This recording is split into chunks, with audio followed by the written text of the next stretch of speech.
Well, let's bring in our very special guest, a Republican strategist who takes on and debunks liberal BS narratives on CNN. He's also the author of the new book, A Revolution of Common Sense, How Donald Trump Stormed Washington and Fought for Western Civilization. Happy to have Scott Jennings back on the show. Scott, really good to have you on. We'll get to the book, and congratulations on the book. We'll get to that in just a second. The American people voted President Trump back into office to clean up the mess the Democrats had created twice. In your book, you say Trump is focusing on doing what makes sense. Tell us about that. I mean, let's do it this way.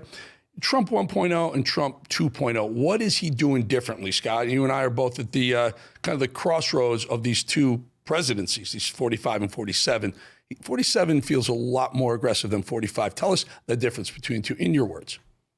Yeah, I agree with you. And I think the difference is the first time around, I'm not sure they expected to win. And he wound up with a team. I'm not going to denigrate them, but I don't think the team that he had actually matched his leadership style. And I think they were unsure of themselves at certain points. This time around, I think they expected to win. He knew what team he wanted to bring in. He knew the issues he wanted to tackle. And as I told him when I pitched this book to him in February, I thought he had revolutionized campaigning last fall and that he was about to revolutionize governing. And I think that's borne out.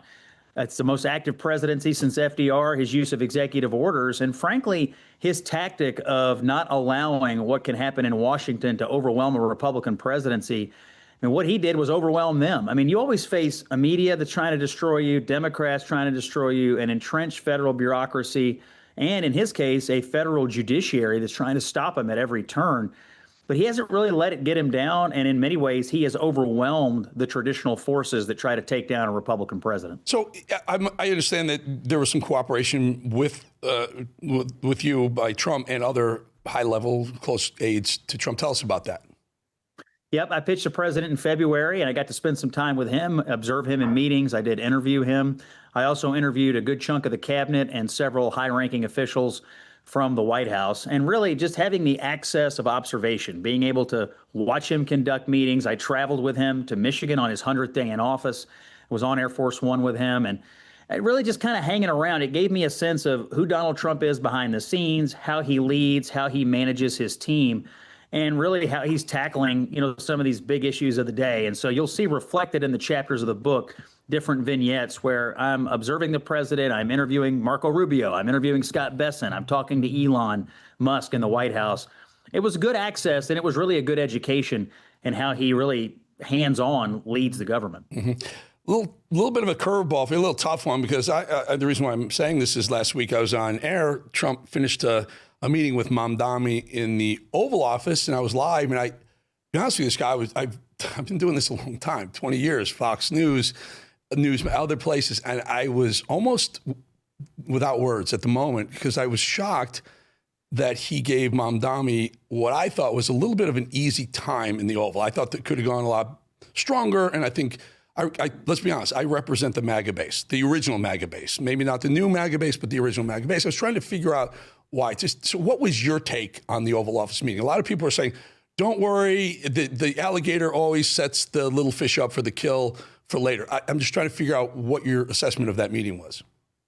Well, first of all, I'm assuming that Mamdani was absolutely floored to be in the Oval Office. I mean, after all, this guy's never had a real job and has not been around high-level politics before. So my guess is when he walked in there, he was a little taken aback. And if you've been in the Oval lately, it's really cool to be in there. What Trump has done with it, I think it's awesome. So I think that's number one. Number two, I'll just give you my observations of Trump. And when I watched him with me, with other people, he's actually very hospitality minded, and which shouldn't surprise us since he comes, from the hotel business to some degree. But he's very hospitality minded. I watched him really solicit a lot of people. Do you want something to drink? Can I give you this? Are you comfortable here? Can I, and then engage them in conversation, get them involved in whatever was going on when they happened to be hanging around. So I guess I wasn't personally surprised to see him with his hospitality hat on when Mamdani came in, because that's how I saw him treat a bunch of different people. At the same time, I don't think he's under any illusion about who Mamdani is. He's a charismatic socialist who intends, I think, to resist Donald Trump at every turn, just like a lot of these other local Democrats have around the country. So I think the president was being the bigger man. I think his hospitality gear came out. But at the end of the day, I think he full well knows who he's dealing with here. This is not someone who's going to help him, say, enforce federal immigration law or, in most cases, do the right thing when it comes to the people of New York City. Okay. All right. Well, that's fair. I was just, at some point, someone online had said, "What do you want him to do? Throw him out? Throw Mamdani out?" I said, "Yeah, that would have been amazing. Throw him out of the." Trump is power move. Sit down while Mamdani's standing next to him. We get it, and then toss him out or give him a hard time in front of the global media. It would have been. I don't know. I think he would have gotten. I'm worried about midterms, Scott. I'm worried about midterms a year from right now. And I just felt like there was an opportunity because we have a villain. We have a villain. It's socialism. Socialism is creeping into this country, like it or not. You have Mamdani in New York. You have Minnesota, parts of Minneapolis, Minnesota, where they're called to prayer 5 times a day. And then you have Dearborn, Michigan, where cops have to wear Muslim hat tip patches. This is creeping socialism and Muslim, almost I would say certain types of Muslim fanaticism may be getting the best of some of our cities. And I just thought that we had the right person, they had the right evil to point at 2026, and I think he may have taken that off the table. I hope I'm missing something. I could be. Another tough one. I've been long enough to remember when Tucker Carlson, Megyn Kelly were on Fox. I was on Fox with them. And now it seems like there's almost some sort of split between MAGA. On one side, and two issues have come up. One is Israel, and another is the Epstein files. And there's MAGA, one, who says, release the Epstein files and we still protect Israel. And MAGA, two, is we don't protect Israel anymore and it's no one's business what's in the Epstein files. Where do you land, and can you maybe game this out for us, how we get this group together, because we got to win 2026? Yeah, look, I'm one that believes in bridge building. And obviously, anytime you have such a broad coalition in politics, you're going to have some disagreements, both from a policy nature and a personal nature. You see that, working out. I remember when I worked for President Bush, not everybody inside the broad coalition got along on every issue all the time. That's okay, as long as that when the time comes, you remember who's the real opposition, who's the real enemy. And the real enemy here are the Democrats and the left. And everyone would do well to remember that. On the two issues that you brought up, my views are on Epstein. Look, I think the president has been frustrated with this because the Democrats have used it to try to create a narrative that he had something to do with it. He had nothing to do with it. He jettisoned and excommunicated Epstein from his life long time ago. The Democrats never did. And what have we learned in the last few days, few weeks? That they were fundraising Epstein and Hakeem Jeffries. You had Larry Summers soliciting dating tips. You had Stacey Plaskett, a member of the Democratic House Conference, being programmed by Epstein. And so I think his frustration with it has been, why does everybody think this is a story about me? It's really a story about how tied into the left Epstein was. And I think Democrats may have blundered a bit here. I think when these files come out, whatever comes out, we're going to find out just how tied in with the left Epstein was. I don't think it's really going to be a story about Epstein and Trump anymore. So I've always just kind of followed the president's lead on this. I have no problem with him releasing the files, but I think the Democrats may regret it. On the Israel issue, look, I think the president has shown extreme moral clarity on this. He's able to tell the good guys from the bad guys in the Middle East. It's not hard. He chose civilization over barbarism. I think he engaged smartly and correctly at the right time to take Iran's nuclear weapons away from them.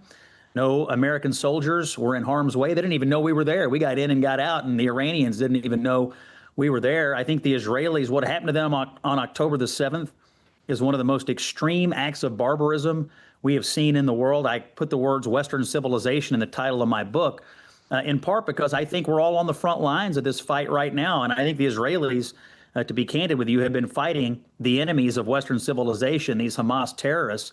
We're not there fighting them. They are. And we have supported them. And they're our Democratic ally in the Middle East. And I think the president has been clear about where he stands on this. And he's the head of our party. And I think we ought to follow his lead on that as well. No doubt about that one. I was just wondering how there's Ben Shapiro on one side, Tucker Carlson, kind of Megyn Kelly on another. It just got really, really crazy on this side of the camera. Scott, I know I got to let you go. You're a busy man. Folks, you want to run out and get this book. I'm going to mention it one more time. But before we go, I asked you this last time. Go back on Scott, guys. Go back on Scott for a second. Mitch McConnell retiring. You've been rumored to maybe be someone that Trump would support taking over that seat, that Senate seat in Kentucky. What are your thoughts? Yeah, we'll see what happens. The filing deadline's in January. I haven't made any announcements about it yet, but as I said, politics is a team sport. President's our head coach, and we'll see. We'll see what he wants to do there. I will have to tell you this. I got a great thing going. We're at CNN. We're fighting the left every day. We're on the Salem Radio Network with a daily show every day. I got this amazing book out. I got more than I can say grace over, and so throwing another thing on top of it seems a little unlikely to me. But you probably we'll have to trade a few of those other things in, and at least certainly the CNN one of you. But maybe you never know, Scott. Senators have gone on to be president. I'm not sure if a congressman has ever done that before, but senators and governors certainly have. Scott Jennings, really good having you on. Get you back again soon. Appreciate your time. That new book, A Revolution of Common Sense: How Donald Trump Stormed Washington and Fought for Western Civilization. There he is, Scott Jennings, everyone. Scott, thank you for your time, brother. Thank you, sir. Appreciate you. All right, folks, we will be back 2.5 minutes.